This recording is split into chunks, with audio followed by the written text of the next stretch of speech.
안녕하세요. 찰리브라입니다. 뭐 오늘도 이제 하루 건너뛰어서 이제 영상에서 찾아뵀는데 오늘도 뭐 제가 생각해서 이제 중요한 포인트라고 생각하는 거는 추가되게 해서 이제 말씀을 드릴 건데 일단은 인플레이션이 전 세계적으로 급락을 하기 위해선 지금 현재로서는 미국의 연준에서 금리를 인상하는 게 가장 중요한 포인트가 아니라 사실은 우크라이나 분쟁의 협상이 이제 이게 뭐 막바지로 치달아서 결론이 나면 사실 그게 트리거 포인트가 될 확률이 높은데 지금 현재 상황이 뭐 진행 중이다라고 이제 저는 개인적으로 생각을 하거든요. 뭐 사람들은 중국이 설마 이거를 중재를 할까라고 생각을 하는데 제 개인적인 주관으로는 미국 대신 중국이 나설 확률이 상당히 높고 이것과 이제 맞물려서 코인 시장이든 아니면 주식 시장이든 결정이 하반기 시장에 관해서 이제 결론안이 도출될 거라고 이제 저는 개인적으로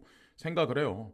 이제 몇몇 개 뉴스를 보고 이것을 결론안을 도출하는 게 제한적이긴 하지만 제 개인적인 추론은 그렇게 도달될 가능성이 상당히 높습니다. 그래서 지금 현재 돌아가는 상황을 보시면서 그냥 업비트 창에 있는 게 모든 것을 말해주지는 않는다라고 전 이제 생각을 해요. 그리고 또 하나는 이것도 이제 어떻게 보면은 헤드라인만 봐도 딱 느낌이 오지 않으시나요? 목전에 둔 바이낸스의 코팍스 인수 고민하는 금융당국. 왜 하필 지금 시점에 고민은 할까? 바이낸스가 한국 시장에 오픈하기 직전일 수도 있다는 생각을 전이 헤드라인을 보고 생각을 했거든요. 자, 왜 하필 지금 현재 고민을 하고 있을까? 그리고 웰스파고에서 5월 30일에 이 뉴스가 나왔는데 미국 달러가 장기적으로 하락세가 다가올 거야. 그러니까 어떤 분들은 기축통화 달러가 어떻게 이게 문제가 생기겠어 라고 생각을 하시겠지만 어쨌건 저쨌건 탈달러화는 서서히 진행되고 있고 일정 순간이 지나가면 달러의 어떤 가치는 조금 많이 빠르게 아마 하락하지 않을까라고 생각을 해요. 이거는 뭐 웰스파고의 보고서로 나온 얘기인데 달러 가치가 하락세가 오는 4분기까지 완만하다는 의미는 서서히 떨어진다는 의미죠. 한국 돈으로 환율로 환산했을 때 지금 1320원 정도 아마 가 있을 거예요. 그래서 내년에는 속도를 더 낼 거. 이 문구에 사실 핵심이 있거든요. 왜 웰스파고에서는 이 얘기를 했을까? 제가 언제나 말씀드리지만 누군가가 뭐라고 얘기를 하건 어디서 떤 기관에서 무슨 주장을 하면 항상 물음표를 던져야 되거든요. 왜 이 얘기를 생뚱맞게 이 얘기를 했었을까? 네? 미국 연준에서는 금리를 뭐 발표하는 거를 스킵할 거다라는 얘기를 했는데 사실 그건 동결을 의미하는 거고 미국의 금리에 관한 스탠스는 이번 달에 뭐 올렸다가 다음 달 되면은 내릴 겁니다. 이거를 계속 이렇게 반복하는 게 아니라 한번 금리 같은 경우 방향성이 정해지면 최소한 6개월 이상은 유지를 한다라고 이제 저는 알고 있거든요. 제가 가진 배경 지식으로는.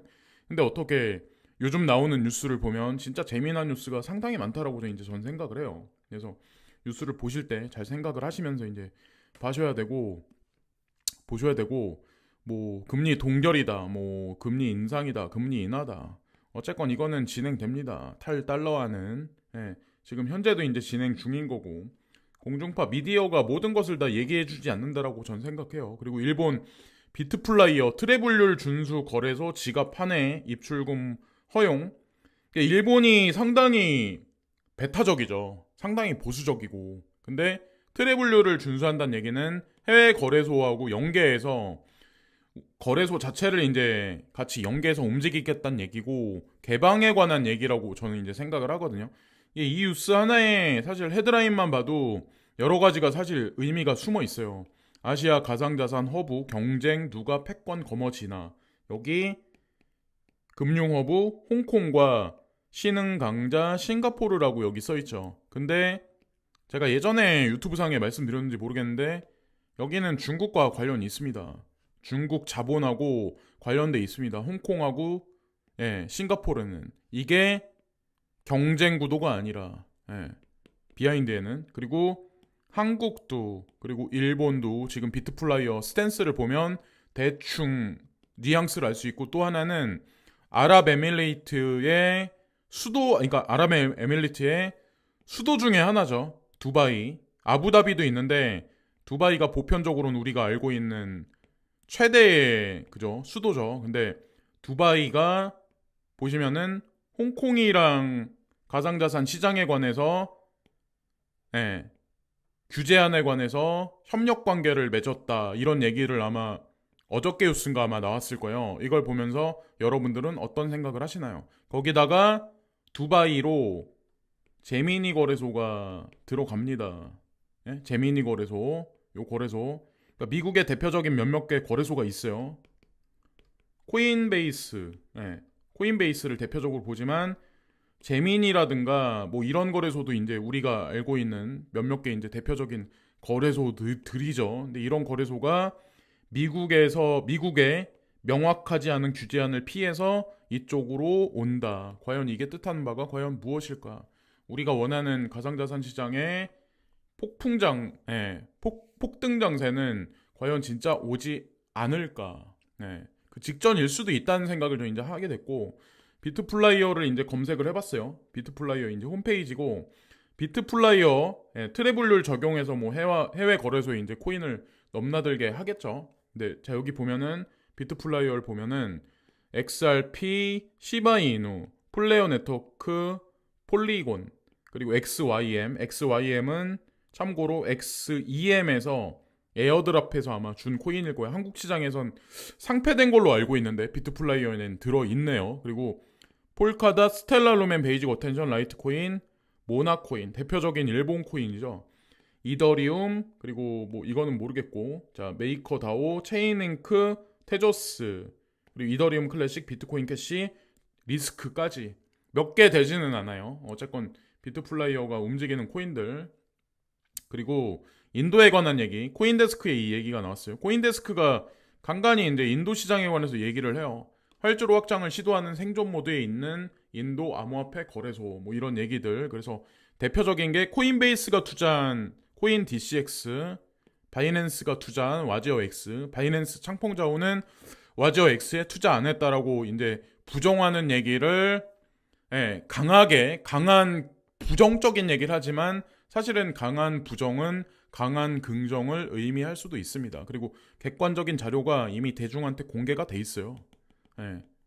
제가 여기 유튜브 상에서 말씀 안 드렸지만 객관적인 자료가 이미 공개가 돼 있는 현재 상황입니다. 그래서 지나가는 김에 이제 말씀드리고 이 인도 정부는 가상자산 시장에 관해서 점진적으로 제도권 수용에 오픈 모드로 지금 진입을 했습니다. 왜냐하면 개인 지갑에 관해서 트래블류를 적용을 해서 뭐 본인의 개인적인 신상을 기입을 안 하면 거래소와 연계된 거를 차단시키겠다. 이 거래소와 움직일 수 있게 움직이지 못하게 그렇게 인도 정부에서 그렇게 얘기를 했어요. 그래서 제도권 수용하기 위한 하나의 뭐 포문이라고 이제 저는 생각하고 홍콩은 6월 1일부터 암호화폐 거래소 라이센스 발효 개인 거래는 빨라야 하반기 미디어의 5월 30일 날에는 이렇게 얘기가 나왔는데 뭐 제가 알기로는 라이센스를 받은 거래소들은 개인들이 거래를 할 수 있다라고 알고 있습니다. 근데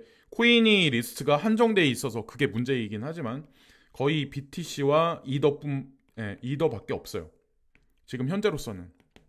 그래서 어쨌건 이 뉴스에 나온 내용을 조금 다르게 해서 진실을 봐야 되고 개인 거래는 빨라야 하반기인데 이미 뭐 개인들도 거래를 하고 있는 걸로 알고 있고 일본 중앙은행 디지털 엔화 개념 증명 2단계 맞춰 시범 운영 도입 이런 얘기 그러니까 IMF에 들어가 있는 5대 기축통화 중에 하나죠. 근데 디지털 달러에 관한 얘기가 지금 안 나오고 자 일본 같은 국가 일본은 IMF 인덱스에서 비중이 더 작아요. 오히려 지금 중국 위에나보다 작거든요. 지금 현재. 근데 파일럿 테스트를 진행한다. 근데 여기 되게 재미없는 뉴스가 나오죠. 2026년에 결정할 계획이다. 파일럿 테스트는 지금 진행을 하는데 CBDC 발행 여부는 2026년에 결정을 한다. 왜 이럴까요? 왜 중국은 이미 디지털 위에나를 발행을 하기 시작했는데 왜 기축통화국들은 미국도 그렇고 왜 그럴까요? 지금 그렇게 왜냐면 이런 일본이라든가 아니면 뭐 영국이라든가 오히려 미국이라든가 이런 데가 전통적으로 기축통화에 관해서 좀 다이어그램이 좀 대중 인식 자체가 조금 더 중국 위에나보다는 좀 그렇잖아요. 중국 위에나를 보편적인 사람들 인식 속에는 조금 믿지 못한다? 예. 돈으로 취급을 안 하는 인식이 좀 강한데 일본 엔화도 그렇고 좀 전통적으로 달러 같은 경우는 좀 반대잖아요. 근데 이런 국가들이 CBDC를 유통한다? 가상자산 시장에 관해서 적극 수용한다? 이런 얘기를 하면은 과연 어떤 파장이 미국 달러에 불까요? 미국 FED에서 디지털 달러를 발행합니다. BTC를 포용합니다라고 얘기 나오면 달러의 정체성 자체가 흔들리지 않을까요? 예.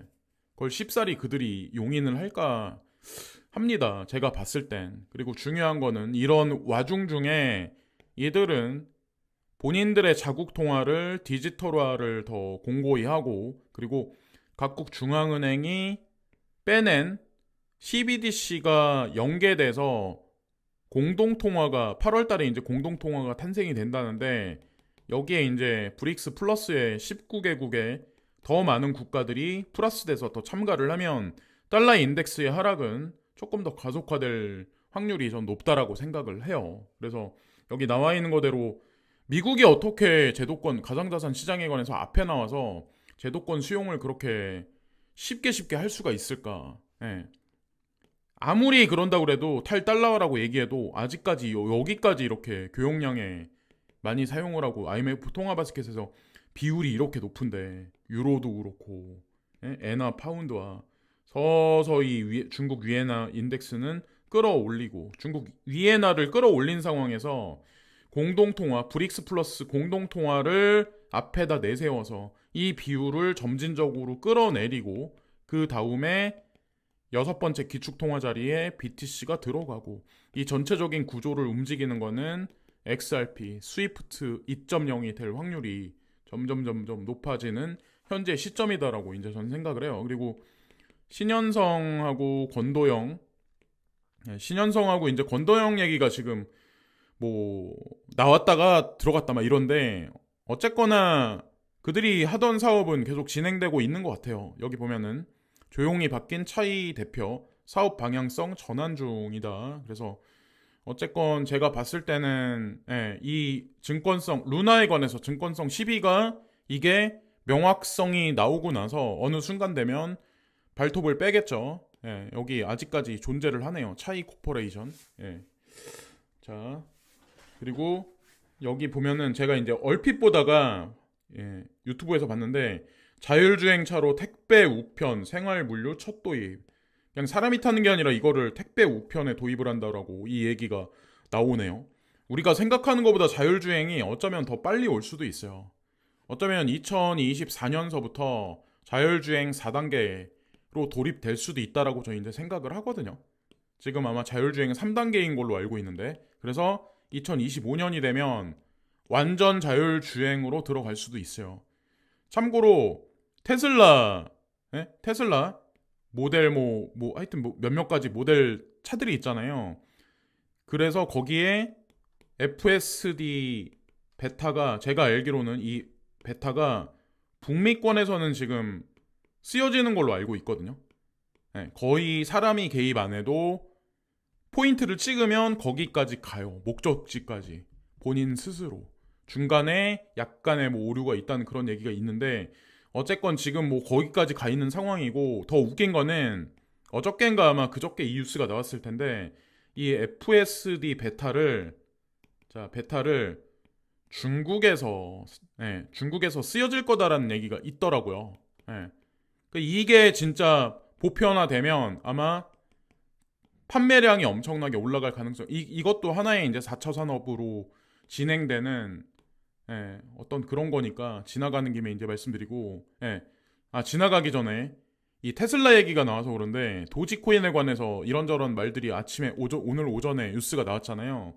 그걸 보면서 저는 참 재미난 세상이구나 라는 생각을 하나 했고 또 하나는 대학들도 마찬가지지만 요즘에 이제 한국 같은 경우 인구가 감소하면서 전 세계에서 가장 빠르게 인구 고령화로 들어가는 대표적인 국가죠. 일본보다 더 빠르게.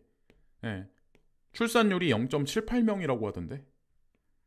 예. 그래서 2027년서부터는 고령화 사회로 들어가는 공식적인 기점이 2027년이라고 그러는데 지금 2023년이죠. 4년 남았네요. 국가에서 이런저런 뭐 이민 정책을 핀다거나 뭐 하여튼 뭐 여러 가지 것을 하긴 하겠지만 궁극적으로 이거를 막지는 못할 거라 저는 생각해요. 어쨌건 폐단이 생기는데 정원이 60명인데 9명밖에 없기 때문에 지원이 끊길 거를 지금 고민하고 있다. 이런 하다못해 대학은 어떻게 될까요? 네, 대학은 어떻게 되고 대학가 주변에 있는 상권이나 뭐 여러 가지 것을 뭐 거기서 경제 활동 하시는 분들이 있잖아요. 그거 어떻게 될까요? 자, 어쨌건 인구가 늘어나는 지역이 있고 줄어드는 지역이 있죠. 그리고 지하 자원이 많은 국가들이 있고 지하 자원이 없는 국가들이 있죠. 여기서 핵심은 G7보다 브릭스 플러스와 오페크 플러스가 이쪽에 관해서는 더 예, 우위적인 입장에 있고 이들은 탈달러화를 주장한다는 자체, 탈달러화를 더 밀어붙인다는 자체, 그리고 탈달러화를 밀어내면 그 빈 공간에 이들이 주장하는 공동통화가 들어가고 그리고 우리가 지금 투자를 하고 있는 가상자산의 거버넌스가 바로 치환되는 과정이 이제 서서히 드러날 겁니다. 치환이라는 거는 교환한다는 의미 자체잖아요. 그래서 머스크, 테슬라 베이징 뭐 공장 방문, 중외교부 대외 개방 확고히 한다. 뭐 이런 얘기들. 그래서 중국에서 요즘에 뭐 자본시장에 관해서 개입을 뭐 개방을 한다. 아니면 뭐 감리를 철저히 할 거다. 뭐 여러 가지 얘기들이 많아요. 그래서 아마 서구 자본이 중국으로 많이 들어갈 겁니다. 앞으로. 공중파에 나오는 얘기들보다는. 그리고 가장 최근에 JP모건 제이미 다이몬 회장이 5월 말까지 중국에 머물렀었고 그리고 컨퍼런스가 끝나고 나서 홍콩으로 들어갔었다는 거를 아마 제가 예전에 방송에서 말씀을 드렸던 것 같아요. 이거랑 가상자산 시장이랑 엮어서 한번 보면은 어떨까라는 생각을 하게 됐고 중국보다 더 큰 시장 될 것 배그 예, 배틀그라운드 얘기하는 것 같은데 지금 하시는 분은 많이 없죠. 배틀그라운드 재가동하며 인구 대국 공략 여기 내년 인도 게임 시장 10조 원 전망. 자, 이런 게임사들이나 아니면 뭐 테슬라도 마찬가지고 막 여러 가지 내수 시장을 보고 움직이는 거예요.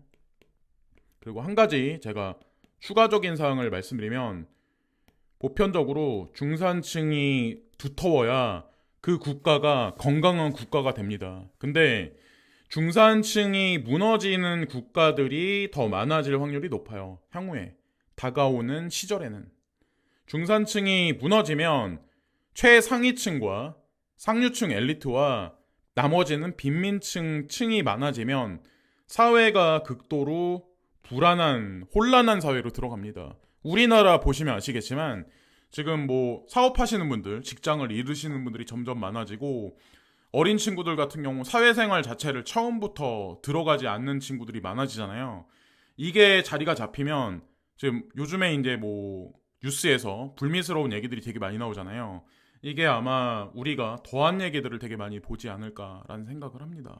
어쨌건 현물 경제가 무너지면 우리가 살아남을 길은 코인 투자밖에 없다라고 저희는 생각을 해요. 그래서 지나가는 김에 근데 인도 시장은 중산층이 시간의 흐름에 따라서 2030년까지 가장 두꺼워질 겁니다. 오히려 중국보다 더.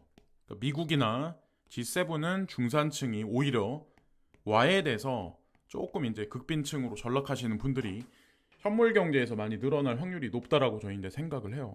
에르도안 F16 달러, 바이든, 스웨덴 나토 가입부터 스웨덴 나토 가입을 용인하면 F16을 줄게. 1978년도에 그때 제작된 F16 전투기를 에르도안이 달라고 한다는 자체도 이것도 웃긴 거고 바이든이 터키한테 스웨덴이 나토 가입하게 이걸 허락해 달라는 자체도 웃긴 거죠. 왜냐하면 터키는 러시아, 중국하고 가까우니까. 근데 웃긴 거는 이 터키가 나토 회원국 중에 하나이고 또 하나는 폴란드가 나토 회원국 중에 하나인데 폴란드가 갑작스럽게 스탠스가 바뀌었어요. 그래서 나토가 깨질 확률도 높습니다. 향후에. 음. 이거는 그냥 제가 살짝만 말씀드린 거예요. 나토에 크랙이 갈 확률이 높아요. 그리고 마지막에 여기 5월 30일 하버드 출신 한인 여성 아이스크림 가게 25억 대박 비결. 그래서 막 이 헤드라인만 보면 아 하버드 출신이니까 이렇게 성공을 시켰겠구나 이렇게 생각을 하시겠지만 저는 아니에요. 이거는 그냥 기자가 이거를 그냥 앞에 내세워서 그냥 한 거고 제가 봤을 때 지금은 점점 이제 학력이 예전보다 좀 중요성이 대두되는 시절은 분명히 아니거든요. 왜냐하면 인공지능이 더 고도화되고 더 보편화되면 그게 무슨 의미가 있을까요? 거기다가 근데 이분이 이제 좀 중요시하는 게 있는데 머리는 좋으신 것 같아요. 여기 보면 진부하게 들릴 수 있겠지만 가능한 모든 경험을 다 해봐야 한다. 그래서 본인이 이걸 창업해서 지금까지 있으면서 각종 아르바이트에 뭐 회사 다녔던 거에 아이들 교육부터 해가지고 뭐 여태까지 했었던 경험이 전부 다 시간 낭비가 아니었다. 근데 저도 마찬가지지만 여러분들도 아마 마찬가지라고 저는 생각해요. 하다못해 뭐 어디서 뭐 물건을 파셨던 분들, 뭐 편의점에서 알바를 하셨던 분들, 뭐 아니면 갈비집에서 아니면 커피숍에서 그런 샵에서 뭐 커피를 파트타임으로 뭐 이렇게 하셨던 분들 뭐 가지각색의 경험들이 되게 많잖아요. 사람을 접하는 것도 그렇고. 근데 그게 다 결론적으로는 다 쌓이고 쌓여서 향후에 나이가 들었을 때 그 사람의 어떤 전반적인 어떤 능력치나 아니면 인성에 관해서 관여가 완성이 된다라고 저는 생각을 하거든요. 그래서 그런 여러 가지 경험들이 이분을 이렇게 성공하게 만든 게 아닐까라는 생각을 해요. 그래서 제가 이거를 마지막에 이제 말씀드리는 거는 뭐 MZ 세대 분들 같은 경우는 이런 분들이 되게 많다라고 하더라고요. 내가 그 임금 받고 어떻게? 내가 그걸 왜 해? 라고. 근데 제가 봤을 때는 하다못해 복도에 마포지라는 것도 그것도 하나의 인생의 큰 긴 프레임으로 봤을 때 어릴 때 할 수 있는 경험 중에 하나라고 저는 생각하거든요. 너무 막 모든 것을 다 이건 힘들고 더럽고 어렵고 하면은 거기다가 돈 싸니까 난 이거 안 해. 이런 거는 좀 아닌 것 같아요. 오히려 가만히 있는 동안에 시간은 흘러가거든요. 어쨌든 이런저런 경험이 뭐 해보시는 게 좋지 않을까라는 생각을 해요. 나중에 뭔가 본인이 뭐 무슨 뭐 창업하는데 그게 어떤 면에서 도움을 줄지 그건 아무도 모르기 때문에 하여튼 그렇습니다. 자 여기까지 말씀드리면서 오늘 방송을 마치겠습니다. 그래서 뭐 임팩트 있는 뉴스를 못 전해드린 것 같긴 한데 어쨌건 구조적으로 지금 탈달라와는 어떻게 진행되나 이것을 말씀드리려고 했었어요. 사실은 이제 가장 최근에 나온 뉴스를 가지고 이제 정리해서 말씀을 드렸습니다. 오늘도 시청해주신 많은 분들께 깊이 깊이 감사를 드리고 그리고 가상자산 투자를 하시는 많은 분들이 아마 힘드실 텐데 이제 뭐 제가 봤을 때 조금 견디시면 좋은 일이 있지 않을까라는 생각을 해요. 오늘도 시청해주신 많은 분들께 깊이 깊이 감사드립니다. 감사합니다.